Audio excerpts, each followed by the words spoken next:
Well, welcome to Walking in Spirit and Truth. My name is Sandi Craig, and that is John Craig. John Craig, and we are your hosts for Walking in Spirit and Truth. Who are we? We do a lot of things here at the Messianic Lamb Network, but we also pastor a congregation in Amarillo, Texas called Life of Worship.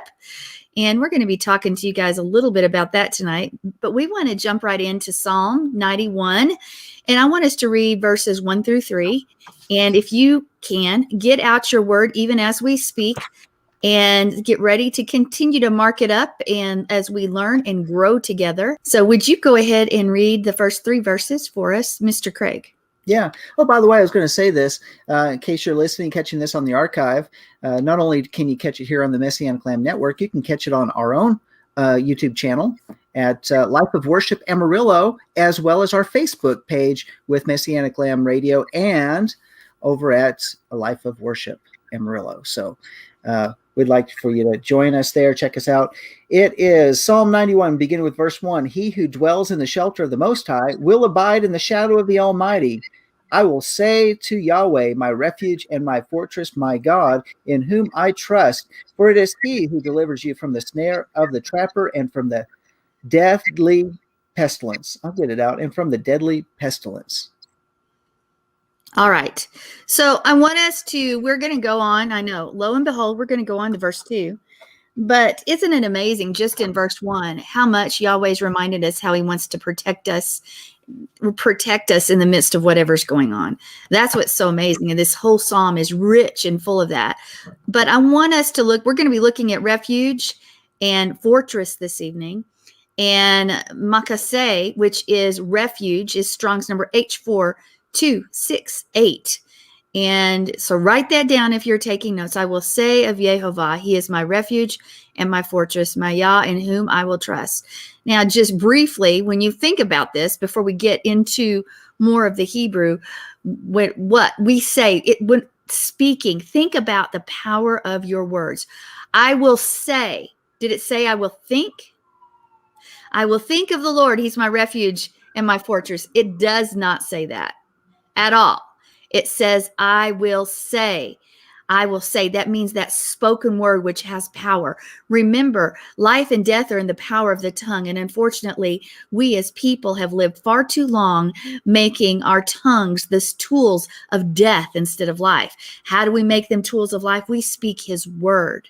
We speak his word. We remind him of his word. We declare his word because he is our fortress and our refuge and so much more. So say it because it releases his strength. It releases his power. It actually somewhat bursts this new beginning in our relationship with him because we're saying something. When we say it enough, it gets in our spirit. Just like you've heard the old adage, if you say it enough, you're going to believe it. Well, maybe it's time we start saying the word enough that we're going to actually believe it. Because when we speak his word and not death, what it does is it transforms the circumstances of our testing and based on what we declare. So when we're in the midst of it, declare his word. I will say of Yahovah, he is my refuge and my fortress, my Yah, in whom will I trust, my Elohim. So what we say reveals. What does it reveal? It reveals something about us. It reveals who or what we actually believe in. Who do we believe to be the most important person in our lives? And Yahweh is not a person, but who is most important in our lives? Who is worthy of obedience? Who is worthy of praise? Well, it's Yehovah. It's Yahweh. There is no other. I will say of Yah, he is my refuge and my fortress. And the next word, English translates it as the Lord. And when you think of that, it's the right hand of Yah's power. And it's completing something through revelation. And he wants us to pay attention. The revelation is coming. It's coming through the nail or the hook that connects us from earth to heaven. It's Yeshua. I will say of Yeshua, he is my refuge and my fortress. He's revealing his power to us through Yeshua, and he wants us to realize that it's Yeshua's work. It's a done deal. He's already won the victory. We enforce it. He is the ultimate covenant maker and keeper. It's Yeshua himself. the one who walked through the pieces, the one in the burning bush, the one in the cloud, the fire. It is him himself. Now, we're not getting into a lot of detail yet, but the next word I want us to look at, and when we say of Yahweh, Yeshua, he is our refuge, we're saying what? Just off the top of our head, without breaking the Hebrew apart too much, we're saying that he's our protector, and he's the one who separates us from the enemy. Remember when we discussed shield and buckler, those terms show that he is the one that stands between us and the enemy. He's the one that deflects the arrows, the fiery arrows that try to be shot our direction. But here we say he's the one who protects us and separates us from the enemy. He holds us. He holds us in his heart. For he knew us before we were ever born. He's loved us. He's been calling to us. He's been waiting for us at the door because he is the door. So he holds us and he gives us support when we need it and encouragement through his word. And we can receive revelation when we've been dwelling in the secret place, that place of intimacy. We hear the secrets of his heart. And so we can see more clearly. He is our refuge. And then just to top it off before we go to parallels, he is our fortress. Yah is our fortress. We're saying he's our righteousness. It's Yeshua. It's Yeshua who went to the stake, who went to the cross, and he connects us. He connects us to Yah. He connects us to heaven because, as I said, he is the door. He is the way, the truth, and the life. He is the bridegroom. He became what? He took on the curse so that we could be free from the curse. He took on disease and bore stripes so that we could walk in healing. He became poor so that we might be rich. He became, and I'm not talking about a prosperity gospel, folks, but that has far more reaching implications than a pocketbook, though our pocketbook can be a part as well. But he took on all that sin, all our sin, so that we have a future and a hope, so that we have an inheritance of his kingdom. And then we say Elohim, our Yah, our God. We are saying we believe he is supreme, that he is the great I am, that he's our teacher, he's our deliverer, he's our instructor, he's the one who brings us revelation. He is Yah, and it's his right hand, his power, and his truth, his hidden truth, his Torah, his word that takes care of every area of our lives. Okay. Now, we're probably going to spend more than 2 shows on this verse because I want us to go into the parallelism between fortress and refuge. I'm not sure that we're going to have time for that tonight. I want us to look at Makaseh, and as I said, it's Strong's H4268, and I want us to break it down just a little bit. Okay, so we see the first occurrence was actually Job 24:8. So I'm going to have Mr. John Craig turn to Job 24:8, and I'll bring him back in, and I just stick him out. That was probably silly, wasn't it? All right, so I'll add him to our stream, Job 24:8. And in that, we might see, remember, the first occurrence of a word helps us understand how that word should be used in its definition, in its context. Now, there's also another way to look at the whole of the word. There's many ways that the understanding of a word can come forth, as well as family words that are spelled with the same Hebrew letters, whether they're in order or not, and also those words with the same number or gematria. All those can add meaning to the word that you're looking at and bring depth to its understanding. So with that being said, let's read Job 24:8. Job 24:8 says, "They are wet with the mountain rains, and they hug the rock for want of a shelter." Okay, so that's the first usage of Makaseh. So a concrete noun, what does it mean? It means refuge, from Strong's H2620, and that is a primitive root meaning to seek refuge, but it has 3 letters. And again, learn your Hebrew alphabet, Aleph Bet, because each of those letters has in-depth meaning. And that's a het, Hey, okay? So het, what do we have with a het? It's the wall. Thus, it's outside. It also means to divide or half, okay? So think about that. This is going to add meaning to what this word is, because we're looking at it as what? A refuge? So let's continue. So the next one, it's the thorn, thus grab, hate, or protect. So here we have this sin as well. And so we have the wall, thus outside, divide in half with a het. We have the thorn, thus grab, hate, and protect. Now, let's look at the hay. Now, what's the hay? It's the man with raised arms. You see that when you look at the paleo. And so it means thus look, reveal, wonder. It also means worship and breath. So all of these letters bear meaning, and then you put them together and you have something that means something for sure.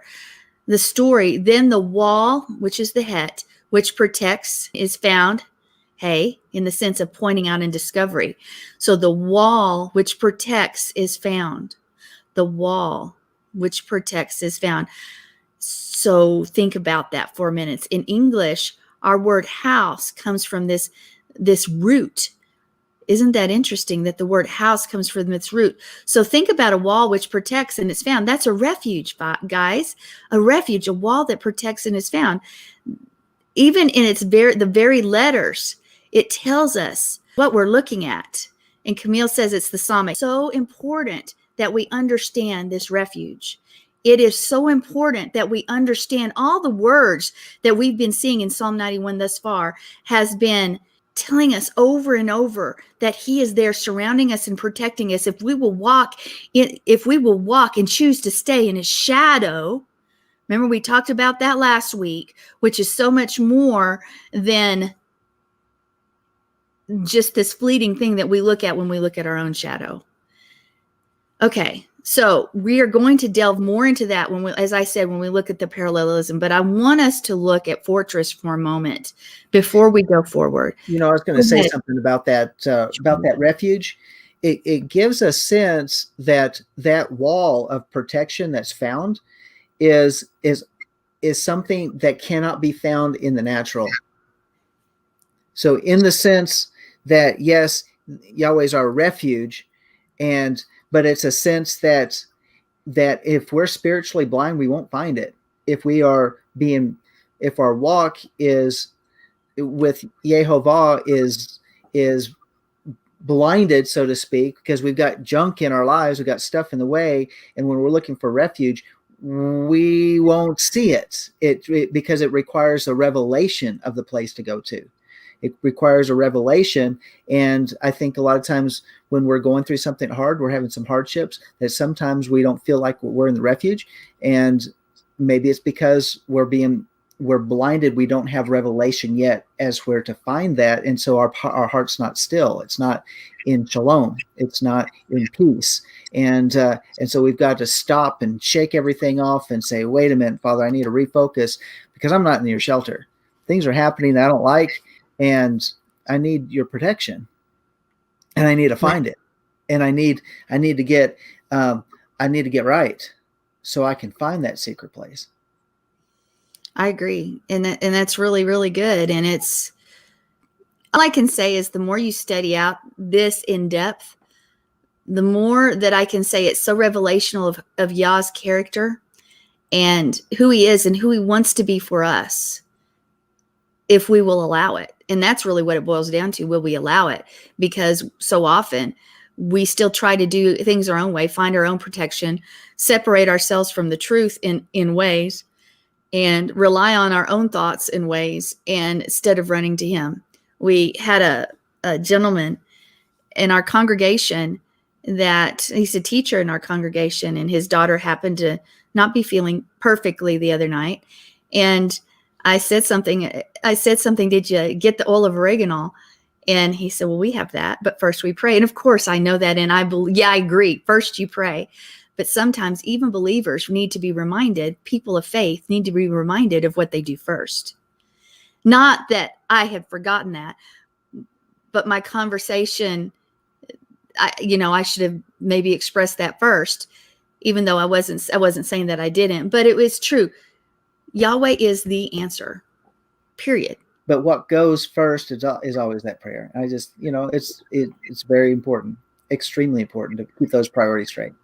That's right. That's right.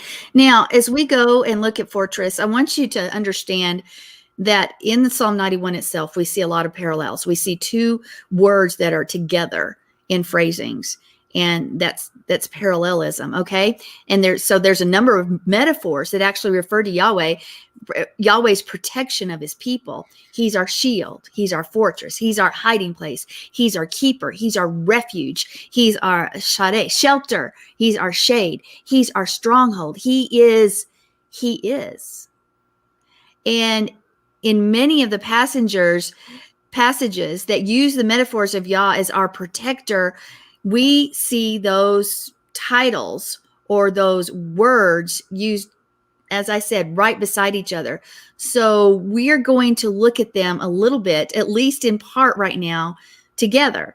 So it's going to be helpful to display them even together. If you have anything out, like your Strongs or something else, if you want to pull it out. And Camille, Tammy, I know you guys there are very great with Hebrew. If you have something, please contribute, and we will speak it and maybe even put it up there on the screen so everybody can see it.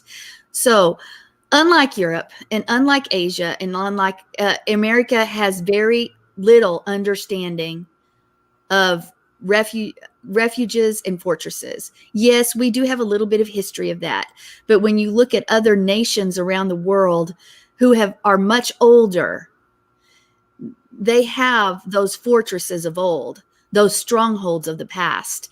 And maybe in the West, where settlers might have gathered during times of unrest, there was fortresses and things we understand, but there's a greater understanding in other parts of the world about these words and what they meant physically in someone's life. But in the Tanakh, in the Old Testament days, especially before the Romans brought peace, I'm quote unquote, to the area, a refugee or fortress was something that they needed. Remember, even the cities were walled. Why? And when we're talking walls, we're not talking a wall that we would understand it. We're talking walls that chariots, multiple, could fit across. Now, folks, those are some walls. We have no understanding of that here in the United States. So here we go. With a fortress, which we consider walled, if you had an unwalled village, they were often clustered around walled cities or walled stronghold cities, where residents of the region, they would flee to those places in times of war. That's where they would run to. So they would gather in the walled places. Ooh, where should we gather when we are facing opposition from the enemy? Of course, he's our strong tower. He's our fortress. He's our refuge, just as you just spoke of as well, John, about the walls that protect us, right? Yes. So here we go. The people from villages without walls would run to the walled city, the fortified place, and that's where they would flee in times of war. High towers and ramparts could be defended against a force many times their size. And so there are many words used to describe fortresses, and they're used as metaphors for Yah's defense and his protection. So we're going to go over a few of them right now before we go forward. And the machaseh, the place of refuge, shelter. And as we said, it was from the verb chaseh, to seek refuge, flee for protection. Okay. Now, fortress, masada, it's fatness, stronghold, fortress. And it's related to Metzad, which means mountain height or summit. Fortress, castle. Now, immediately, and I wish that you had these pictures with you so you could stick them up on the screen, but I think of Masada. What am I thinking of? Go ahead. Well, let me see if I can find a picture to put up real quick. So. Okay, well, but our pictures were really great that we took when we were in Israel. I wish you had those. Because Masada is a fortress. It was the last stronghold. in Israel during the time of the Romans, but we'll talk about that in just a moment. So here we have, think about Herod, the great fortress, plateau, palace that was near the Dead Sea. It comes from this word, and you're going to get stuck here because I want you to read 1 Samuel 23, and we're going to look at verses 14, 19, and 29. And David stayed in the wilderness in the strongholds and remained in the hill country in the wilderness of Ziph. And Saul sought him every day, but God did not deliver him into his hand. In verse 19, then Ziphites came up to Saul to Gibeah, saying, is David not hiding with us in the strongholds at Horesh on the hill of Hachilah, which is on the south of Yeshimon? And then what was the last verse? 24? 29. 29. Yes. And David went up from there and stayed in the strongholds of En-Gedi. All right. And then I think of En-Gedi. I love En-Gedi. So Camille reminds us that this means behold the wall that surrounds. Again, I think of the Psalmic, which she corrected me on earlier, in the circle and the form. And we've talked about so many things when we've talked about that letter before. And so thank you, Camille. But so we're looking at these verses in 1 Samuel. So we see David. What is he doing? He's hiding from Saul. Where is he hiding? He's hiding in natural mountain strongholds, Masad, in the wilderness near En-Gedi. Okay, there we see Masada. Okay, do you have anything a little closer than that you can find here momentarily? Yes. Just keep looking, and because there's a picture of what we see in Israel, and it's a big tourist place too, and there's so much there. If you really wanted to take it in, you need to spend hours there, and we didn't get that, but I would have liked that. Okay, and also we may just real quickly look at Strong Tower. Well, Strong Tower is Migdal, and it's a great or tall place. It's a tower, and it's from the word Gadol, which means grow up, become great. And it's probably deriving from the early times when the tower was the largest or the greatest structure in town, strong tower. So here we have mountain strongholds, strongholds that are walled cities, fortresses, refuges. And here we have this other word, strong tower, and we'll get more into that later. But the strong high tower. Now look at that, because you're going to see its relational value with refuge as well. Misgab. So we have Migdal, Mitzada, Mitzad, Makaseh. We have all these words that are coming together, and they're, as it was said earlier, we refer to Yahweh as these things. And there's another picture. It's a depiction of it, but that kind of shows what the original buildings were. Of what it could have looked like. So when we look at Misgab, we see a high place, a refuge. Here's that word again, and it's from the verb sagab, which means to be inaccessibly high. Isn't it interesting that when we're looking at fortresses, they were normally placed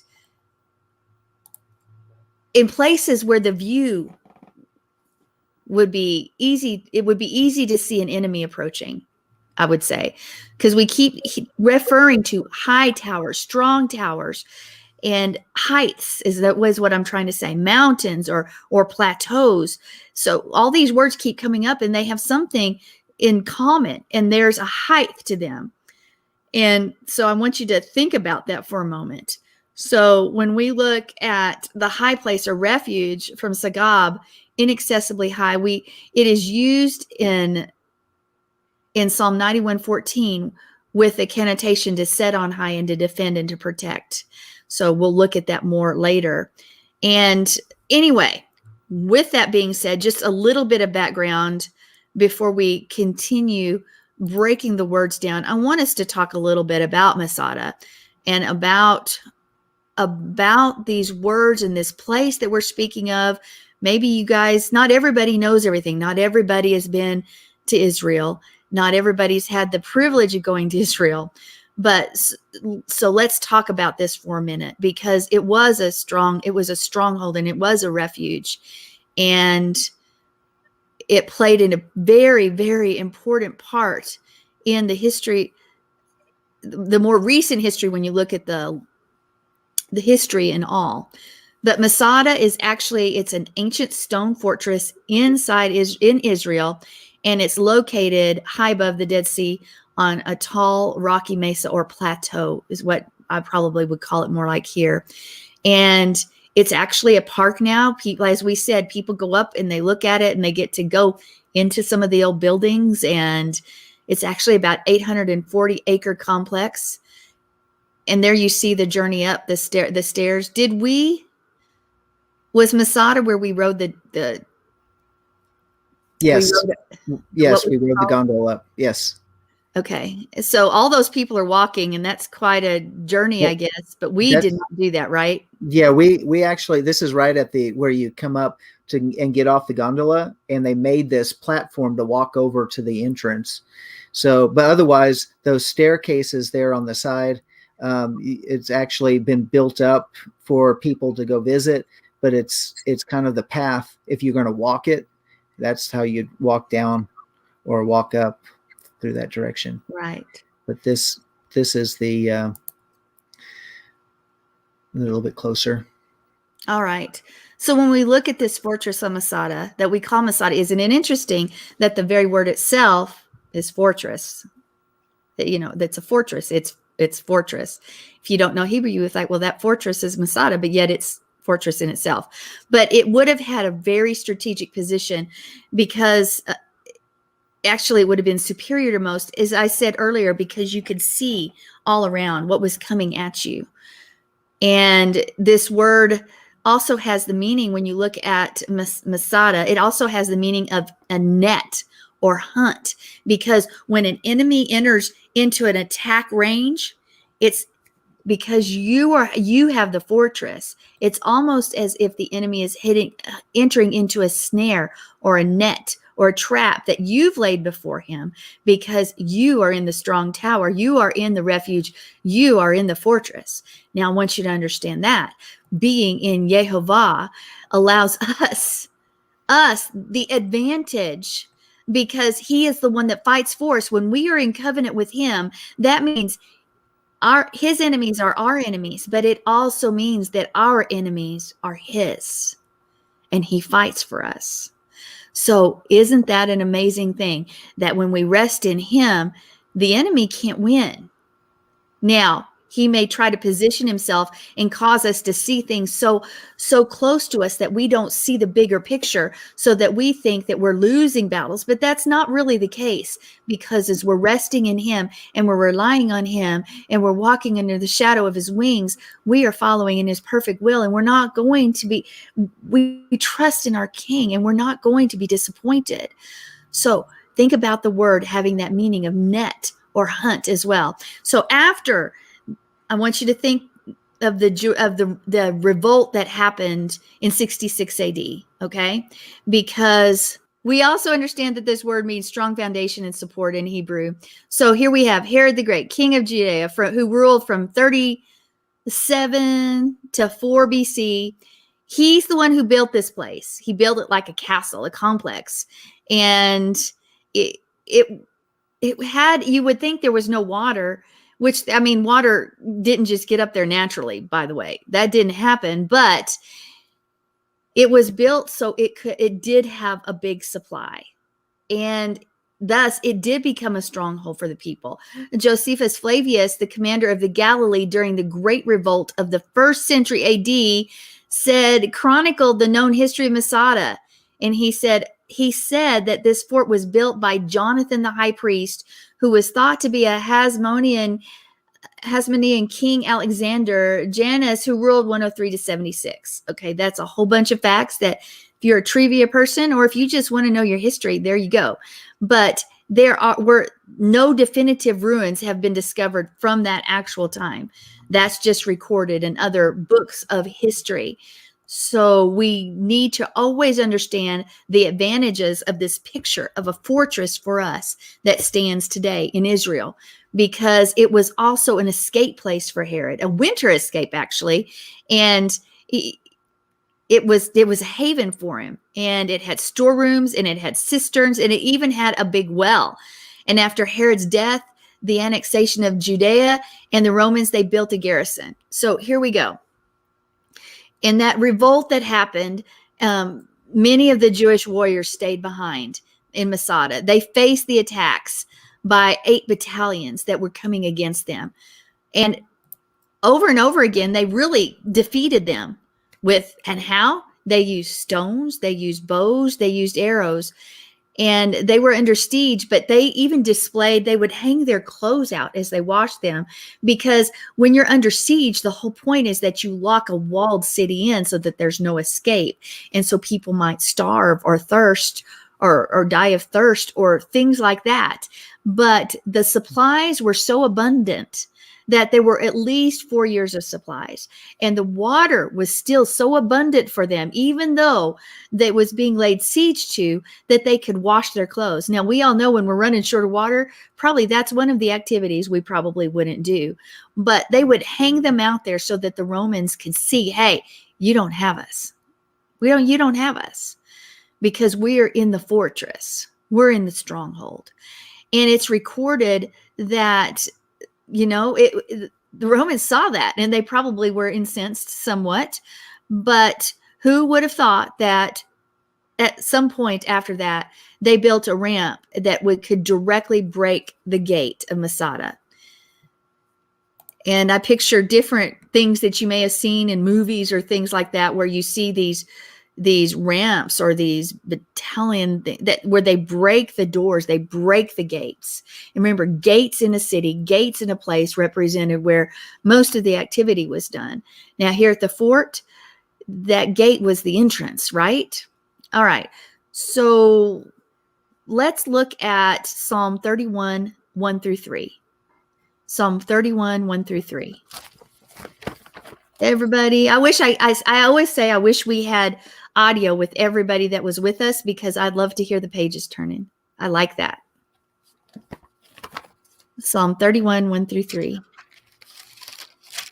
I'm getting there. Psalm 31, 1 through 3. In thee, O Yahweh, I have taken refuge. Let me never be ashamed. In thy righteousness, deliver me. Incline thine ear to me. Rescue me quickly. Be thou to me a rock of strength, a stronghold to save me. For thou art my rock and my fortress. For thy name's sake, thou wilt lead me and guide me. All right. And of course, we have, since you are my rock and my Masada.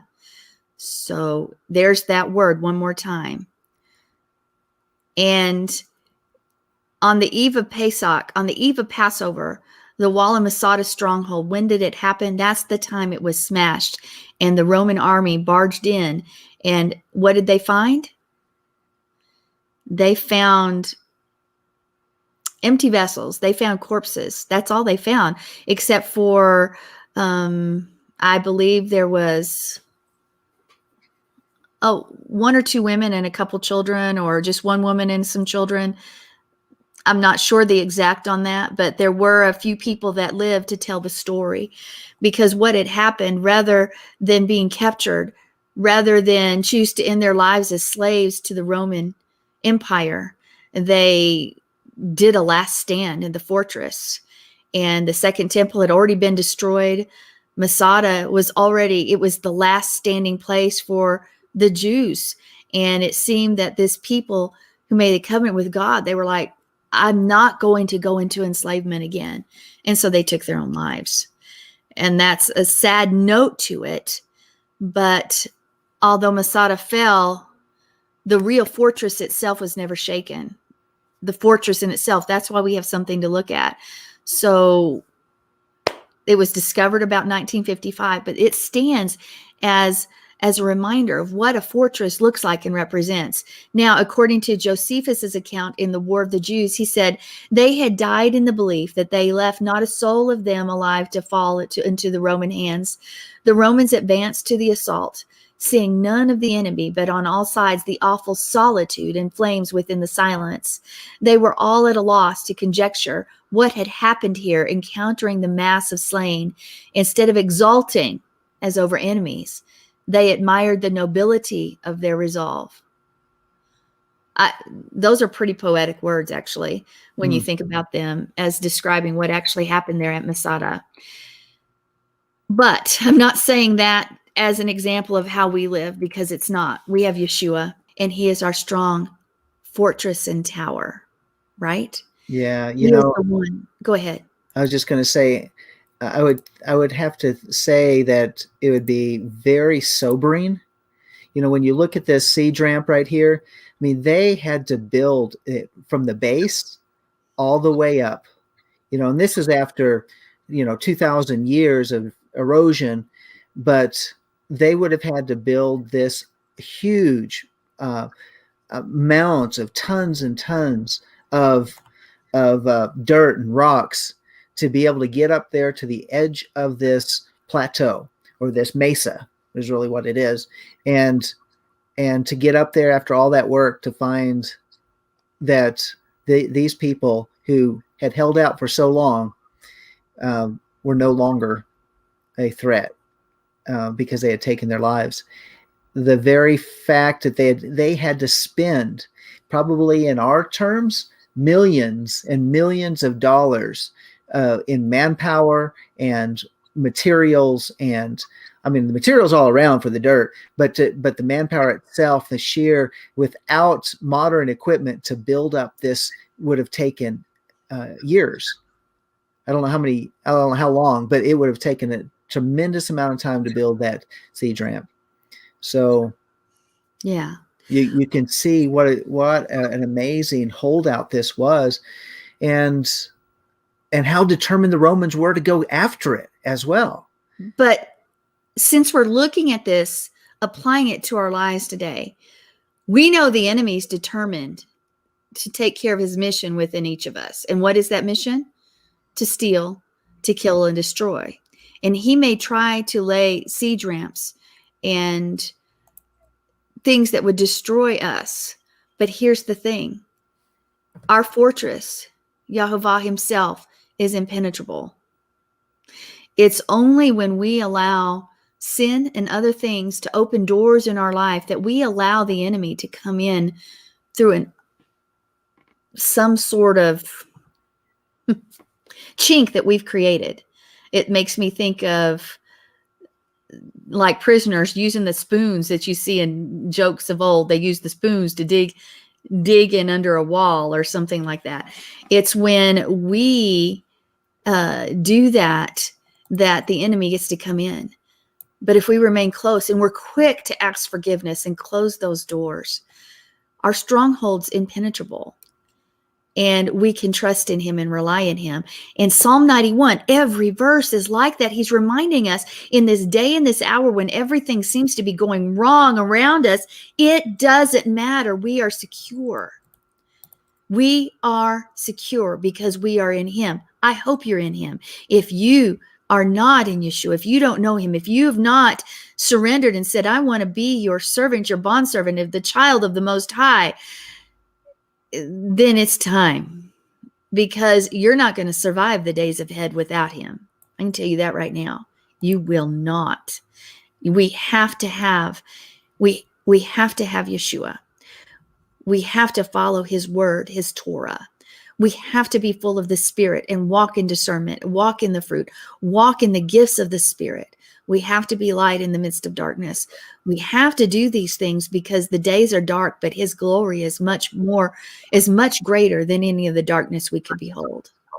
So as we're saying this, we may continue to study this a little bit more next week, but I want us to understand that we've never lost hope. He has got us. He's taking care of us. Now, Camille says that when you look at Masada, it's in the shape of a huge boat. Now, what does that say to you?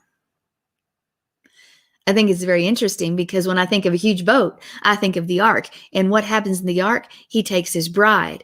And in the midst of the chaos, in the midst of the destruction, he protects his bride. Now, as the bridegroom who takes his bride, he is the ark, as we are supposed to be the ark. But he is the ark that in the midst of all that's going on, we're protected in him. Thank you, Camille. That was great observance on that. I so appreciate that, because Think of the huge boat that we have in our history that tells us that we float above the destruction. It's the ark. It's the ark that Moses was laid in as a babe. And yeah, that's called an ark as well, that we as the bride are taken care of. And I love that picture. And as I said, we're going to continue more, but we are out of time for this part of walking in spirit and truth. In fact, we want to say shalom. We'll see you in a couple minutes.